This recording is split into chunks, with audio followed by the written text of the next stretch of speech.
Hello everyone, I am Kanchan and welcome to Apti Plus Academy for Civil Services, a premier institution for preparing for civil services in India.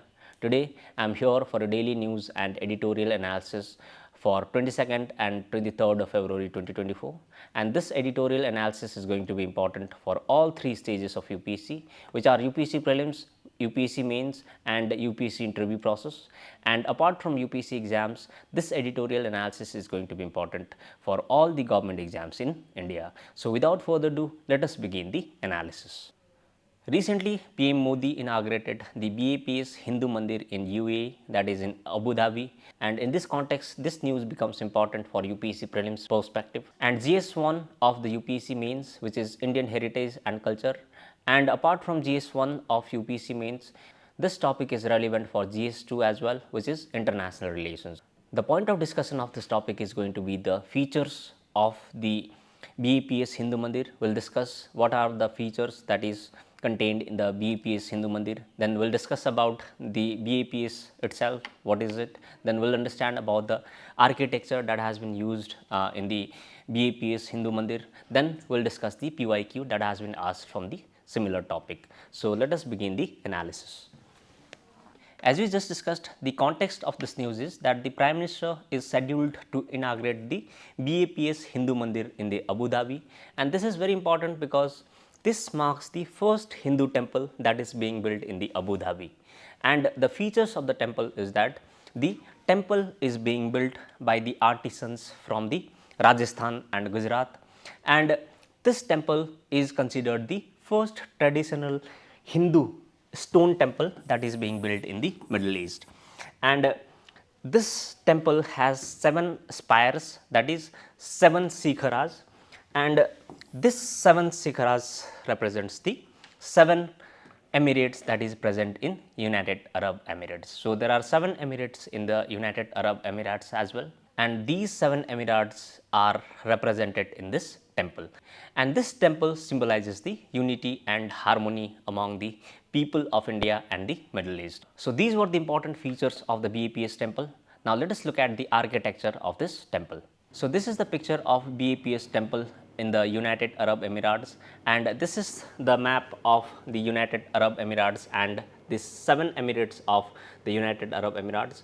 And there are 7 emirates as we just discussed in the United Arab Emirates, and Abu Dhabi is the largest emirat of the United Arab Emirates. So Dubai, Furja, Ajman, etc. are the other emirates of United Arab Emirates, and you need to know the map of this Middle East properly.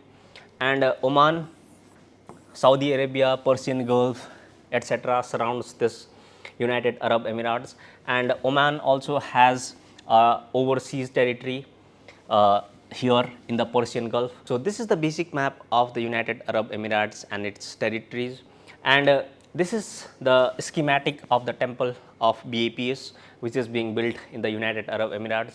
And as we just discussed, there are 7 sikharas. So these are the sikharas, and these 7 sikharas represents the 7 emirates of United Arab Emirates as we just discussed.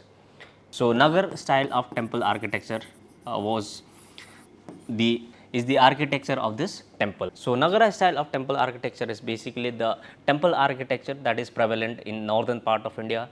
Basically in India there are 2 types of temple architecture, which are the Nagara and Dravida style of temple architecture, although there are regional variations as well. For instance, the Odisha style of temple architecture is there, Vesra school of temple architecture is there, Solanki school of temple architecture is there, and there are many more. But the 2 most prominent temple architecture in India are the northern style and the southern style, and the northern style is called the Nagara style, and the southern style of temple architecture is called the Dravida style of temple architecture. So this was the basic schematic of the BAPS Hindu temple that is being built in the Middle East. Now let us understand in detail about the BAPS.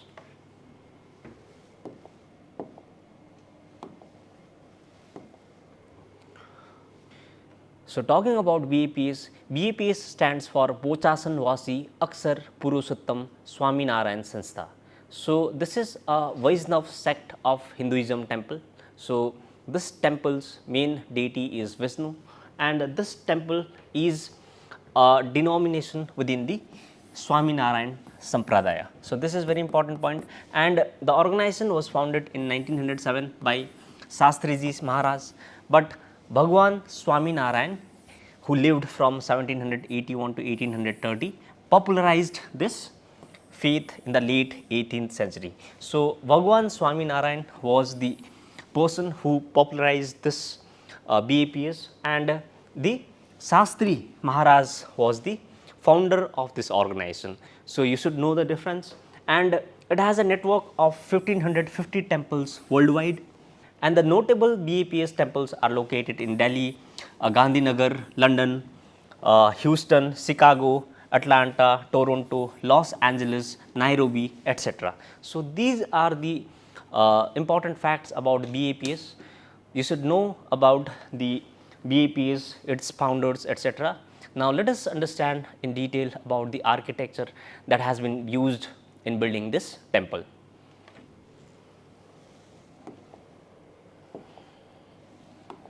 So far as the architecture of BAPS temple in Abu Dhabi is concerned, the temple, as we just discussed, is built in the Nagara style of temple architecture, and the external facade of this temple was built using the pink sandstone, and the interior uses the Italian marbles, and the two central domes that is located in the temple symbolizes the human existence, and the seven Sikhara, as we just discussed, denotes the 7 United Arab Emirates, that is in the UAE, and the nano tiles has been used here.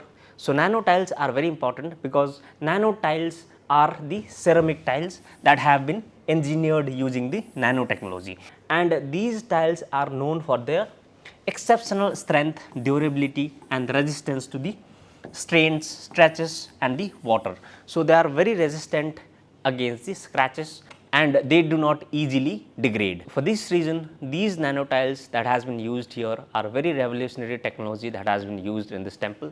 And other important feature of this temple is that holy water from Ganga, Yamuna, and Saraswati has been depicted around the temple. Okay, although this is artificial river that has been created here, and there is Varanasi like ghat that has been created here. So, the ghats like Varanasi has been created here. So, these are the important facts about the architecture in Abu Dhabi you should know, and the temple architecture you should know all the facts that is there. For instance, nano tiles is the important technology that has been used here. You can quote this fact in the UPSC mains answer writing, and other facts like the Nagara style and the 7 Sikhara, etc. becomes important for the UPSC Prelims perspective. So, these were the important facts about the BAPS temple located in Abu Dhabi. So, now let us look at the UPCPyQ that has been asked from the similar topic. So, this is the UPCPyQ that was asked in UPSC 2021 mains, and the question was that the distinct architectural style of temple construction in different parts of India was a result of geographical, ethnic, racial, historic, and linguistic diversities. Comment. So, this question had to be answered in 250 words, and in this question you can firstly write the different architectural style of temple architectures there in India. For instance, the features of Nagara style of temple architecture can be written, and the Dravidian style of temple architecture can be written, and you can also write about the architectural style in the different regions in India. For instance, Bengal school of architecture is there, and you can showcase the regional variations there and the influence of regional cultures there. For instance, the Bengal style of temple architecture uses the Bengali roofs or the Bangla roofs. So, these things can be quoted in your answer. So, this type of question is asked in UPSC. So, for this reason this topic becomes important for UPSC again. So, now let us move into another topic of discussion for today.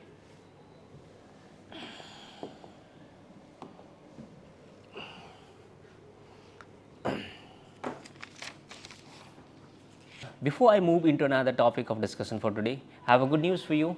Apti Plus Academy for Civil Services is conducting a free online mock test on 25th of February from 11 AM to 1 PM, and the name of this mock test series is the Prelims Mirror.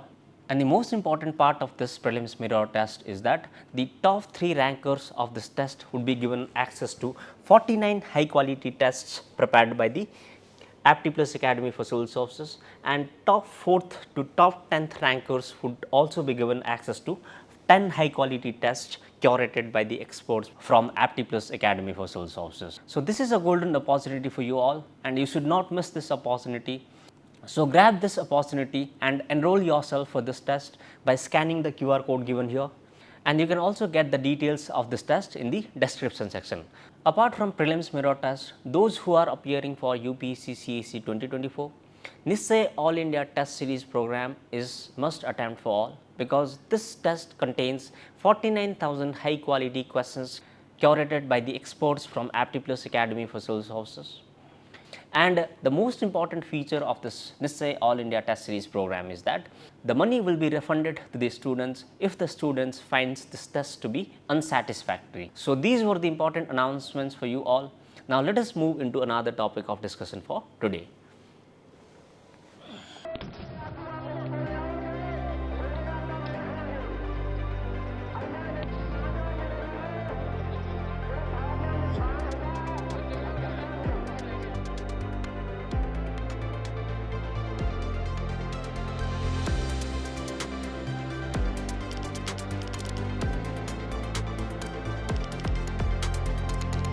Recently, the farmers from Haryana, Rajasthan and Uttar Pradesh are marching towards Delhi with the slogan Delhi Chalo. In 2020 as well, there was a farm protest that was going on in Delhi, and the farm protest at that time was against the 3 farm laws that was passed by the government of India, and that 3 farm laws were ultimately recalled by the government of India due to ongoing protests of the farmers. But this time the main demands of the farmers are different, and also the demands of the farmers are more. So, for this reason, this topic becomes important for UPSC prelims perspective, and also for the GS3, which is agricultural pricings in the UPSC mains exam. And the point of discussion of this topic is going to be the 12-point agenda of the farmers. We will understand what the farmers are demanding under the 12-point agenda.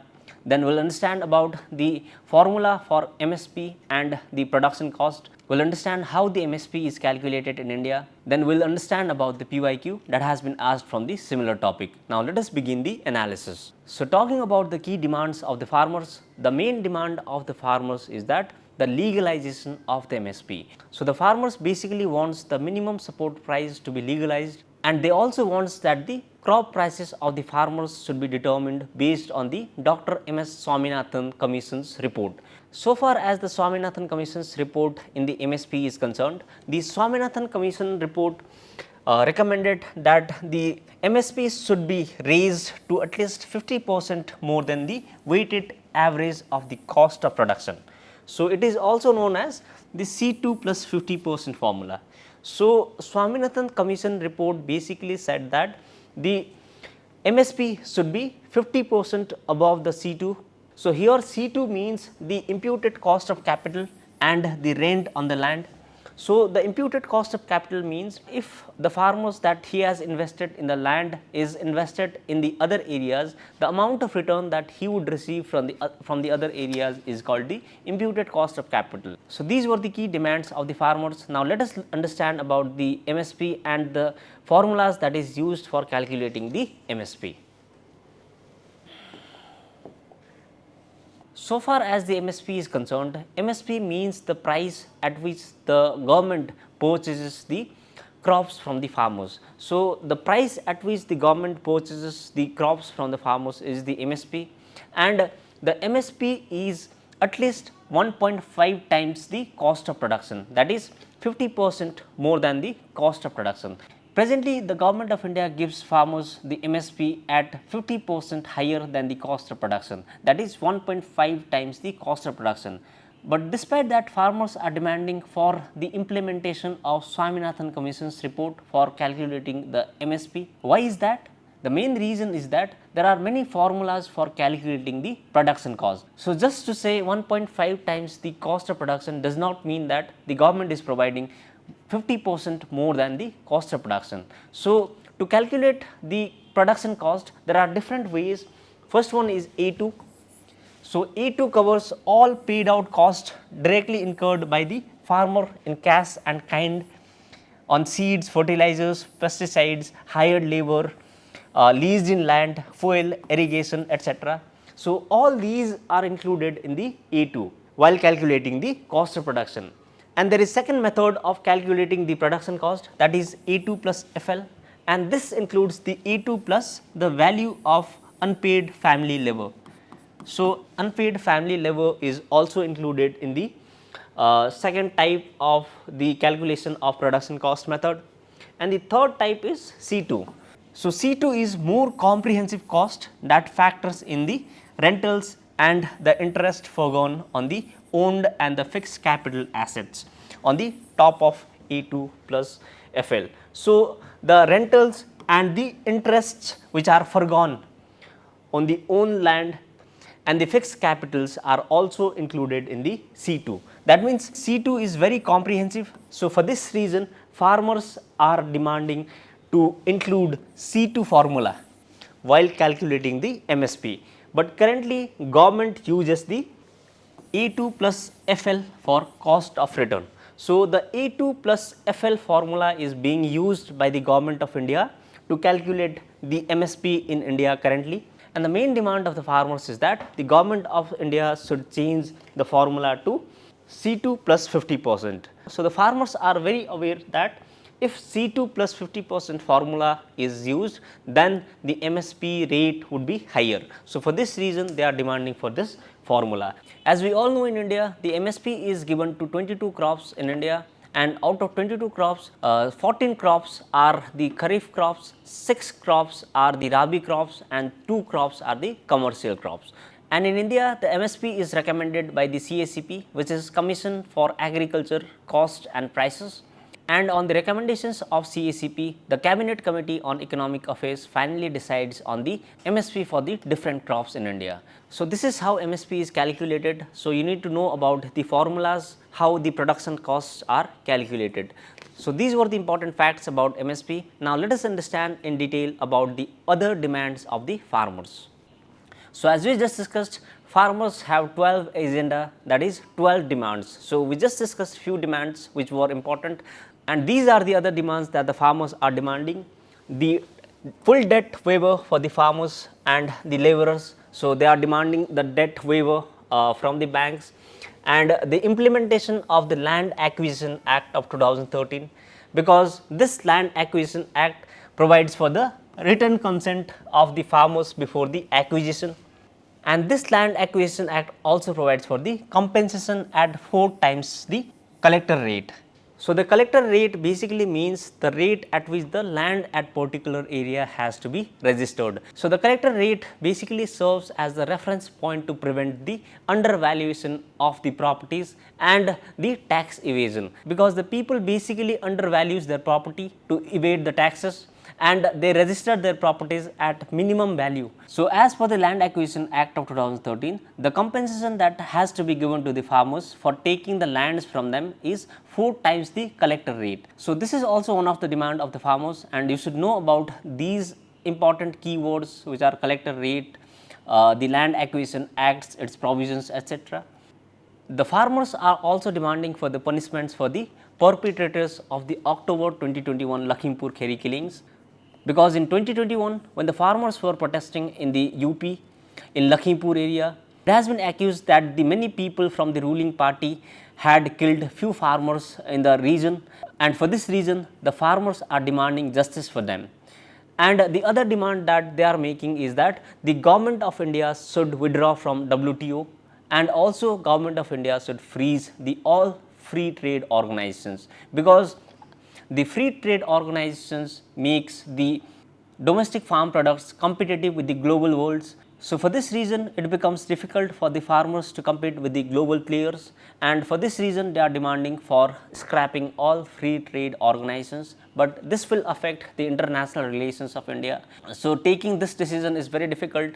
And the other demands that the farmers are making is that the pensions for farmers and farm laborers, and the compensation for farmers who died during the Delhi protest in 2020, including job for one family member who died in Delhi protest in 2020, and they are also demanding for the Electricity Amendment Bill 2020 should be scrapped. So, they are demanding whatever amendment that has been brought by the Electricity Amendment Bill of 2020 should be scrapped, and they are demanding for the 200 days of employment under 𝐼𝐺-NREGA instead of 100 days under 𝐼𝐺-NREGA, because under 𝐼𝐺-NREGA Act 100 days of employment is provided to the people, but they are demanding that now not the 100 days, but 200 days should be given to them, and the daily wage under 𝐼𝐺-NREGA should be 700 as per them. And they are also demanding that the strict penalties and fines on companies producing fake seeds, pesticides, fertilizers, improvements in seed quality, etc. And they are also demanding that National Commission for spices such as chili and turmeric should be there. So, they are demanding a independent National Commission for chili, turmeric, etc. And they are also demanding the rights of the indigenous people over the water, forests, lands, etc. So, these are the other demands of the farmers, and you should know about the demands and why the farmers are demanding these things, etc. Now, let us look at the PYQ that has been asked from the similar topic.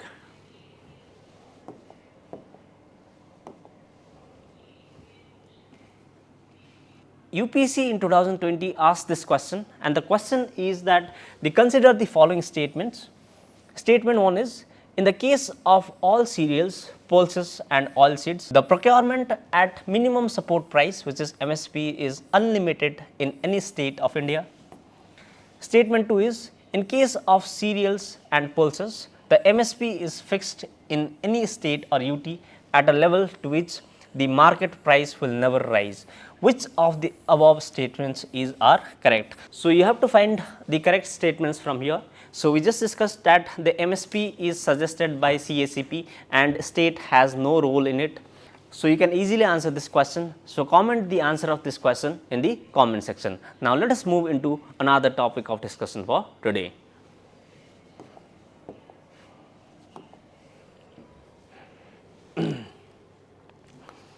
Recently, the 200th anniversary of Swami Dayanand Saraswati was celebrated in India, and in this context, this news becomes important from UPSC Prelims perspective.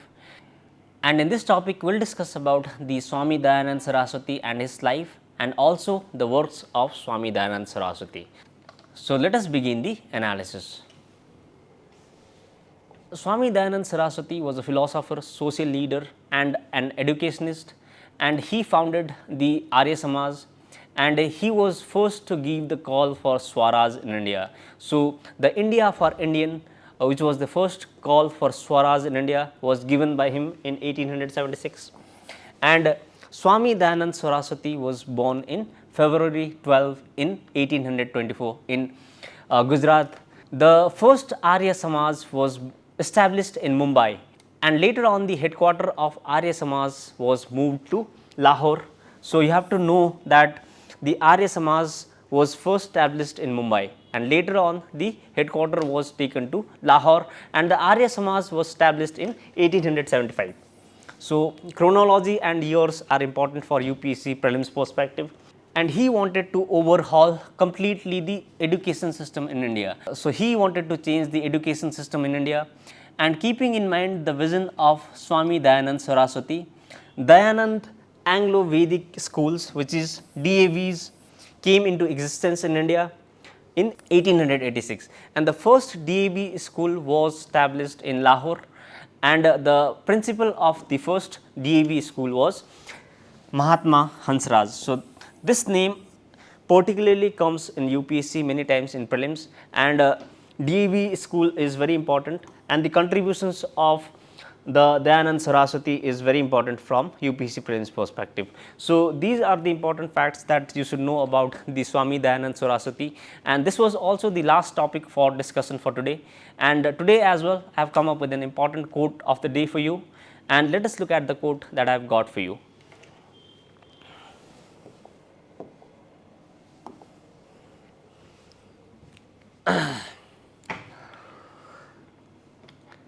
The quote that I have got for you today is very special, and this quote was asked in UPSC essay paper as well, and the quote was given by the King Martin Luther Jr., who was the civil rights activist from United States of America.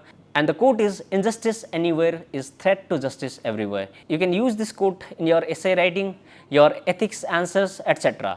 So this was the quote of the day for you, and with that quote I am signing off for today. We'll meet again in the next video. Till then, take care.